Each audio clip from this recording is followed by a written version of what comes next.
என்றுமே இளமை வாய்ந்தவர்களாக தோற்றமளிக்க வேண்டும் எனவும் சிவபெருமானிடம் வரம் வேண்டி தவம் செய்தனர் அரம்பையர்கள்.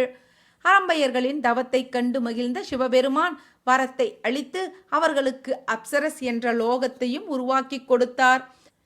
இந்த அரம்பையர்களின் குணங்கள் யாதெனில், பார்வதிக்கு துணையாக தோழியாக இருப்பது மட்டுமன்றி சிவபெருமானுக்கு உரிய பூஜைகளையும் செய்து வந்தனர்.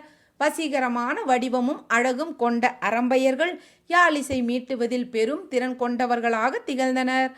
பாடல்கள் பாடுவதிலும் திறன் வாய்ந்து விளங்கினர் இந்த அப்சரஸ்கள்.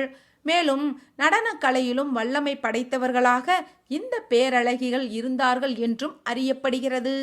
இந்த தேவலோக கன்னிகளான அப்சரஸ்களை வழிபட்டால் இளமையும் செல்வமும் இன்பமும் பெருகும் என்று புராணங்களில் கூறப்பட்டுள்ளது.